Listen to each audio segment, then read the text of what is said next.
Et la pollinisation se fait la nuit ou bien très tôt le matin. La fleur, il s'ouvre à partir de 21h à peu près, on féconde parce qu'à La Réunion on n'a pas le sauve-souris qui féconde la fleur. Donc on est obligé de féconder manuellement la fleur. Voilà. C'est le fruit du dragon, monsieur. C'est le fruit du dragon, oui, absolument. Il y a différentes variétés. Il y a la variété rouge. Et ça, c'est quoi comme fruit? Ah non, c'est pas un fruit. Bon, monsieur le ministre, deux petits mots sur les fruits et légumes. Oui. Parce qu'on est dans le contexte là. Les fruits et légumes, c'est le troisième pied de l'agriculture réunionnaise. Nous couvrons 60... Rappelez, comme il y a le commissaire européen, rappelez les trois pieds.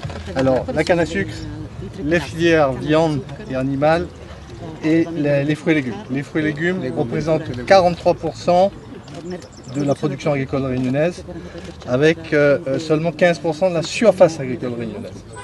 On couvre 70% des besoins locaux, à ramener aux 50% en France métropolitaine. C'est dire si on est très actif. Oui. Alors, c'est totalement inédit dans les départements ultramarins. Hein, voilà. que donc évidemment qu'on est content de la dynamique que nous connaissons, puisque dans les coopératives, dans la structure organisée, on a une progression significative qui a dépassé 50% ces 10 dernières années. Évidemment, cette dynamique a été cassée par Bellal l'année dernière, le cyclone, et à nouveau sera cassée cette année. Mais pour autant, il y a un vrai potentiel quant à l'engagement de cette filière pour assurer la souveraineté alimentaire. Alors c'est vrai que les deux cyclones ont cassé la dynamique. Hein. Absolument, on en parlera demain, mais oui. Absolument il y a une nécessité d'accompagner cette filière pour qu'elle se redresse, parce qu'elle est vraiment, avec les autres, dans ce modèle interdépendant, elle est solide et elle a, dans le cas du Covid, été vraiment au rendez-vous pour approvisionner les Réunionnais. Donc il faut l'avoir à l'esprit. Ça c'est très important durant le Covid.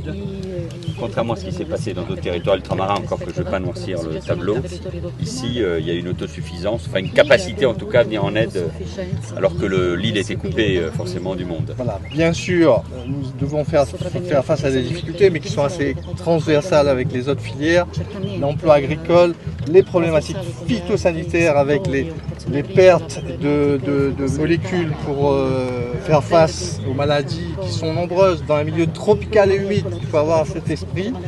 Notre difficulté, c'est la taille de notre marché, dans le sens où les compagnies pharmaceutiques, même pour des solutions qui sont vertueuses du point de vue environnemental, ne demandent pas les autorisations de mise en marché. Et on se retrouve dans une impasse en termes d'accompagnement des agriculteurs dans le développement. À tel point que nous avons, en plus du cyclone Bellal, vu nos productions chuter à cause de ces problèmes de manque de solutions phytosanitaires. Alors, en termes de stratégie,